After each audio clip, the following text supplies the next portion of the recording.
नमस्कार दोस्तों, आज की कहानी एक शापित मंदिर के बारे में है। यह मंदिर, जिसे सदियों से भुला दिया गया था, आज भी अपने भीतर कई भयानक रहस्यों को समेटे हुए है। क्या आप तैयार हैं उस डर का सामना करने के लिए जो इस मंदिर के भीतर छुपा हुआ है? चलो शुरू करते हैं। उत्तर प्रदेश के एक सुदूर गांव कौशिकपुर की पहाड़ियों के बीच एक प्राचीन मंदिर स्थित था। इस मंदिर का नाम कालेश्वर मंदिर था और इसके बारे में अनेक कहानियां प्रचलित थीं। ग्रामीणों का मानना था कि मंदिर में कोई शापित शक्ति निवास करती है। कोई भी व्यक्ति सूर्यास्त के बाद मंदिर के पास जाने की हिम्मत नहीं करता था। कहा जाता था कि जो भी उस मंदिर के भीतर गया वह कभी लौटकर नहीं आया। गांव में एक पुराना मठ भी था जहां संत महात्मा रहते थे। उन्होंने गांव वालों को चेतावनी दी थी कि मंदिर के पास जाना घातक हो सकता है, क्योंकि वहां पर हजारों साल पहले एक राक्षस को बंद किया गया था। यह मंदिर कभी अत्यधिक पूजा अर्चना का स्थान था, परंतु अब यह डर का प्रतीक बन चुका था। कई वर्षों बाद शहर से एक युवा महिला अंजलि अपने शोध के लिए गांव में आई। अंजलि एक पुरातत्वविद थी और उसे प्राचीन मंदिरों में बहुत दिलचस्पी थी। जब उसने कालेश्वर मंदिर के बारे में सुना तो उसकी जिज्ञासा और बढ़ गई। उसने गांव वालों से मंदिर के बारे में सवाल किए, लेकिन सबने उसे उस जगह से दूर रहने की सलाह दी। अंजलि के लिए यह सब एक चुनौती जैसा था। उसने तय किया कि वह मंदिर के रहस्य को समझेगी और इसका इतिहास उजागर करेगी। उसके साथ गांव का एक युवक रामू, जो उसकी मदद कर रहा था, बहुत डरा हुआ था। उसने अंजलि को बहुत समझाने की कोशिश की, लेकिन उसकी जिज्ञासा के आगे उसकी एक नहीं चली। अंजलि और रामू ने सूर्यास्त से पहले मंदिर की ओर प्रस्थान किया। पहाड़ी रास्तों से गुजरते हुए वे दोनों मंदिर के पास पहुंचे। मंदिर के आसपास का वातावरण बेहद घना और भयावह था। जैसे ही वे मंदिर के मुख्य द्वार पर पहुंचे, अंजलि ने महसूस किया कि वहां कुछ असामान्य है। दरवाजे पर कई प्राचीन शिलालेख खुदे हुए थे, जिनमें शापित आत्माओं का जिक्र था।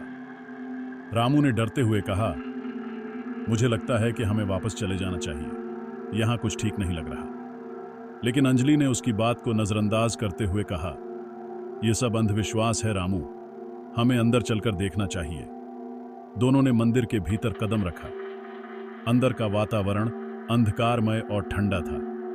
दीवारों पर कई चित्र और मूर्तियां थीं जो किसी अनजानी शक्ति की ओर इशारा कर रही थीं। जैसे जैसे वे आगे बढ़ते गए, मंदिर के अंदर की हवा और भी भारी होती गई। एक समय के बाद रामू को ऐसा महसूस हुआ जैसे किसी ने उसे पीछे से छुआ हो, लेकिन जब उसने मुड़कर देखा तो वहां कोई नहीं था। अंजलि ने मंदिर के गर्भगृह की ओर बढ़ना शुरू किया, जहां मुख्य देवता की मूर्ति थी। लेकिन वहां पहुंचकर उसने देखा कि वहां देवता की मूर्ति नहीं थी, बल्कि एक विशालकाय राक्षस की मूर्ति थी, जो अत्यधिक भयावह और आक्रामक लग रही थी।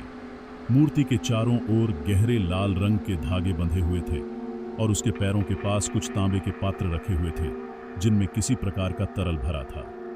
अंजलि ने गौर से मूर्ति को देखा। मूर्ति के चेहरे पर एक अजीब सी मुस्कान थी, जो अंजलि को विचलित कर रही थी। अचानक उसे ऐसा लगा कि मूर्ति की आंखें हिल रही हैं और वह उसे घूर रही है। रामू ने भी यह देखा और डर के मारे चिल्ला पड़ा, दीदी, हमें यहां से निकलना चाहिए, यह जगह शापित है। अंजलि ने रामू को शांत करते हुए कहा, शांत रहो रामू, यह सिर्फ तुम्हारा भ्रम है।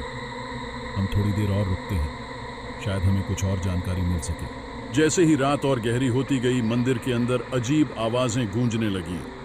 कभी किसी के हंसने की तो कभी किसी के रोने की आवाजें आने लगीं। अंजलि और रामू दोनों को लगने लगा कि मंदिर की दीवारें हिल रही हैं। अचानक मंदिर की छत से लाल रंग की बूंदें टपकने लगी। अंजलि ने जब उस तरल को देखा तो उसे समझ में आया कि यह खून था।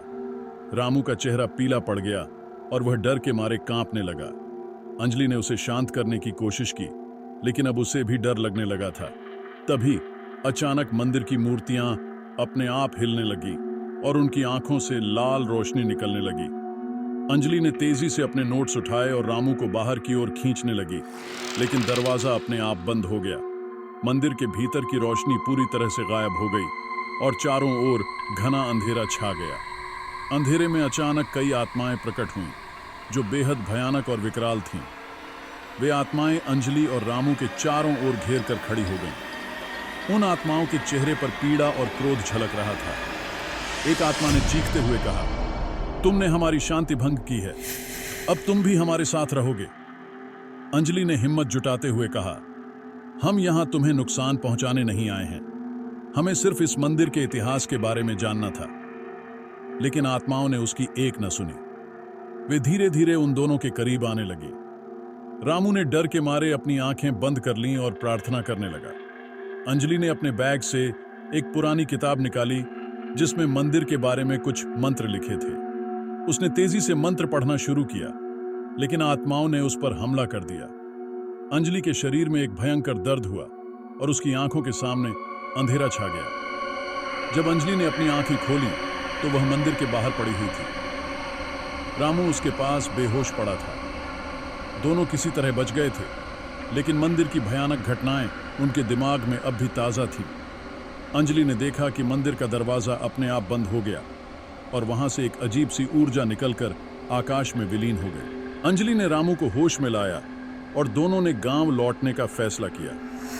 जब वे गांव पहुंचे तो गांव वालों ने देखा कि दोनों के चेहरे पर भय और दर्द की छाप थी। अंजलि ने गांव के बुजुर्गों को मंदिर की सारी घटना बताई। बुजुर्गों ने सिर हिलाते हुए कहा, हमने तुम्हें चेतावनी दी थी, वह मंदिर शापित है और वहां की आत्माएं कभी शांति नहीं पाएंगी। अंजलि ने तय किया कि वह इस रहस्य को पूरी तरह से सुलझाएगी। उसने मंदिर के इतिहास को और गहराई से जानने के लिए पुरानी पांडुलिपियों और दस्तावेजों की खोज शुरू की। उसे पता चला कि हजारों साल पहले उस जगह पर एक महान यज्ञ हुआ था जिसमें एक राक्षस का वध किया गया था। लेकिन राक्षस ने मरते समय एक शाप दिया था कि उसकी आत्मा हमेशा इस जगह पर वास करेगी और जो भी यहां आएगा उसे उसकी पीड़ा सहनी पड़ेगी। अंजलि ने महसूस किया कि उसे उस आत्मा को मुक्त करना होगा ताकि मंदिर और गांव पर से शाप हटाया जा सके। उसने फिर से मंदिर जाने का निर्णय लिया, लेकिन इस बार वह अकेली नहीं थी। गांव के कुछ बुजुर्ग और संत भी उसके साथ गए। अंजलि और उसके साथियों ने रात के समय मंदिर में प्रवेश किया। इस बार वे तैयार थे। उन्होंने अपने साथ कई धार्मिक वस्तुएं और मंत्र ले रखे थे। जैसे ही उन्होंने मंदिर में कदम रखा, आत्माएं फिर से प्रकट हुईं। लेकिन इस बार अंजलि ने डरने के बजाय आत्माओं से बात करने की कोशिश की। उसने कहा, मैं यहां तुम्हें मुक्त करने आई हूं।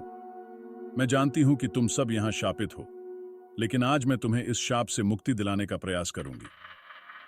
आत्माओं ने उसकी बात सुनी और थोड़ी शांत हो गईं। अंजलि ने वह मंत्र पढ़ना शुरू किया जो उसे पुरानी पांडुलिपियों में मिला था। नहीं, कहानी अभी पूरी नहीं हुई है, मैं इसे आगे बढ़ाता हूं। अंजलि ने मंत्र पढ़ना जारी रखा और जैसे जैसे मंत्र पूरा होता गया, मंदिर के अंदर का वातावरण बदलने लगा। आत्माएं अब और भी ज्यादा पीड़ित लग रही थीं, जैसे वे एक भारी बोझ से मुक्त हो रही हों। मंदिर की दीवारें और मूर्तियां कंपन करने लगीं और लाल रोशनी धीरे धीरे गायब होने लगी। अंजलि ने अपने साथियों से कहा, सब ध्यान लगाकर मंत्र का उच्चारण करें, इससे आत्माएं मुक्त हो जाएंगी। गांव के संत और बुजुर्ग भी अंजलि के साथ मंत्रोच्चार करने लगे। धीरे धीरे आत्माएं मंदिर के गर्भगृह की ओर खींचने लगी, जहां राक्षस की मूर्ति स्थित थी। अंजलि को समझ में आया कि राक्षस की आत्मा ही इन सब आत्माओं को बांध कर रखी हुई थी। जैसे ही मंत्र का अंतिम शब्द पूरा हुआ, राक्षस की मूर्ति अचानक टूटकर बिखर गई और एक भयंकर चीख के साथ राक्षस की आत्मा मुक्त हो गई। राक्षस की आत्मा के मुक्त होते ही सारी आत्माएं भी शांत हो गईं। उनके चेहरे पर अब शांति और संतोष का भाव था। वे धीरे धीरे आकाश की ओर उठ गईं और एक अद्भुत प्रकाश में विलीन हो गईं। अंजलि और उसके साथी इस अद्भुत घटना को देखकर अवाक रह गए। मंदिर का वातावरण अब पूरी तरह से बदल चुका था। वह पहले जैसा डरावना और अंधकारमय नहीं रहा। मंदिर के चारों ओर एक शुद्ध और पवित्र आभा फैल गई थी। अगली सुबह अंजलि और उसके साथी जब गांव लौटे तो गांव वाले उन्हें देखकर खुश हुए। अब गांव पर से वह शापित छाया हट चुकी थी। कालेश्वर मंदिर, जो अब तक भय का प्रतीक था, अब एक पवित्र और सुरक्षित स्थान बन गया था। गांव के लोगों ने अंजलि का धन्यवाद किया और उसे गांव की रक्षा करने वाली के रूप में सम्मानित किया। अंजलि ने इस घटना के बाद अपने शोध को पूरा किया और गांव में ही रहने का फैसला किया। उसने मंदिर की देखभाल और पूजा अर्चना का कार्य अपने हाथों में ले लिया ताकि उस स्थान की पवित्रता बनी रहे। अंजलि के प्रयासों ने न केवल गांव को शाप से मुक्त किया बल्कि एक नई शुरुआत की राह भी दिखाई। कालेश्वर मंदिर अब पूरे क्षेत्र में प्रसिद्ध हो गया और लोग वहां आकर अपनी श्रद्धा व्यक्त करने लगे। अंजलि का साहस और ज्ञान आने वाली पीढ़ियों के लिए एक प्रेरणा बन गया। इस प्रकार अंजलि ने न केवल एक पुरातत्वविद के रूप में बल्कि एक रक्षक के रूप में भी अपने कर्तव्यों का निर्वहन किया। कालेश्वर मंदिर की कहानी अब एक उदाहरण बन गई कि किस प्रकार साहस और संकल्प से अंधविश्वास और शाप को दूर किया जा सकता है।